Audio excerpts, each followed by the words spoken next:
Hey guys, it's Devi, and welcome back to my channel! Now, let's talk cartoons. So, today's episode was Baby from Star vs. the Forces of Evil. So, it was definitely a more plot developing episode than yesterday's episode, Trickstar.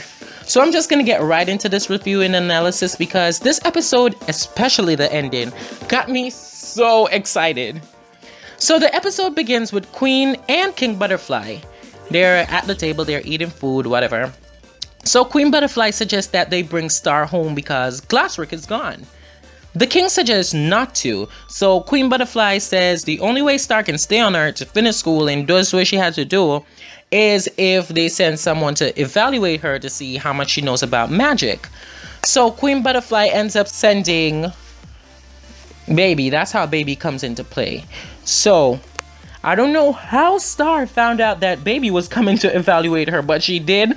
And immediately she started cleaning up her room and so forth. Anything with magic that she wanted to get out of the way. She was using spells left, right, and center. She wanted to make sure that the room was clean, everything looked perfect so that she could make a good impression on Baby. So the things you should know about Baby. Number 1, she loves food. Number 2, she's so cute. Number 3, don't get her angry. You do not want to see her angry.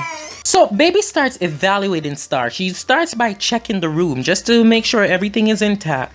But Baby came across a closet of secrets, where Star always pushes everything in the closet to hide.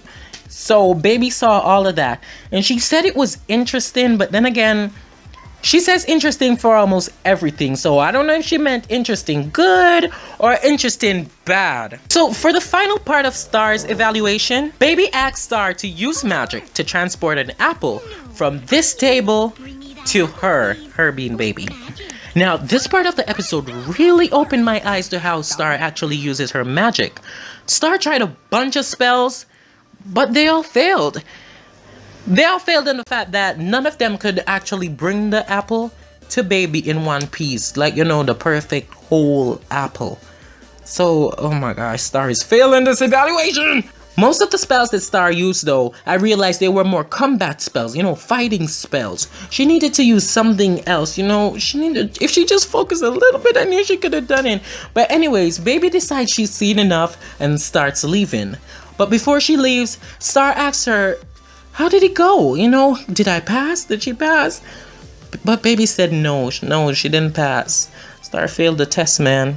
So when Star realizes that, this is the end, I might have to move back home to Muni. She tries one more time to get the apple to Baby, but the spell that she uses, it just ends up splitting the apple in two.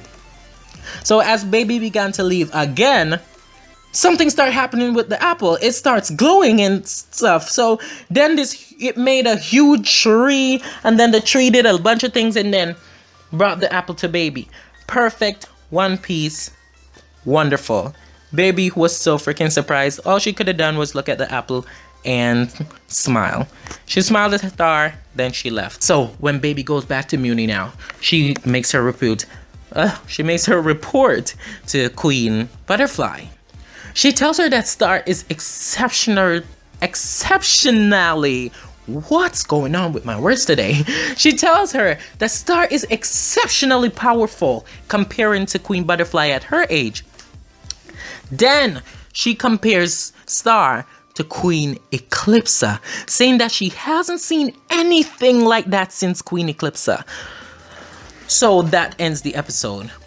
Here's a theme, though, that I find throughout this episode, the last episode, Trickstar, and the episode without Raid the Cave. Since this whole bomb began, I realized there's a common theme in all these 3 episodes. They all try to make Star seem as if she's becoming evil. In Raid the Cave, it was when she used Eclipse's all-seeing eye spell, but what a lot of people fail to realize is that Star didn't just use the spell flawlessly. She accomplished the spell. She also went beyond by reaching through the spell. She basically turned it into a portal, something that has never been done before. In Trickstar, it was when she ruined the party to make her point. However, some people didn't realize that she just saved everyone's freaking life. Then in this episode, baby, some may hear the fact that she is being compared to Queen Eclipsa and just leaves it at that.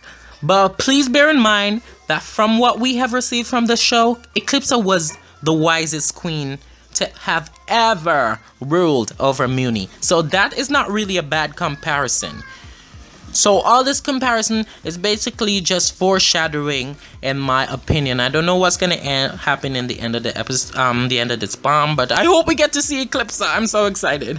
So I just want Star to connect more with her spiritual energy, so her magic can improve. She reminds me of Korra. You've watched Legends of Korra. You remember before when since Korra was little, she's been bending, but mostly for fighting. She could never really connect with her spirit. So when she finally learned how to connect with her spirit energy, you know, that's when her magic was flawless. So yeah, the next episode is titled Running with Scissors.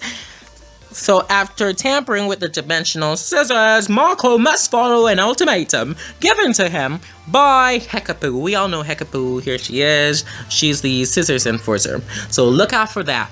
And the shout out of this video goes to Kitty Forever. Thank you so much, Kitty Forever, for watching my video. I hope you liked also. And make sure to subscribe to this channel. And if you want to get the shout out in my next video, all you have to do is subscribe to my channel, turn on notifications, comment down below after you've watched my video, say anything you want. It's a free world. It's a free world. Alright, and I see you guys. You can go around and watch my other videos, like my review of Trickstar yesterday, because this is the end of this video. Bye-bye!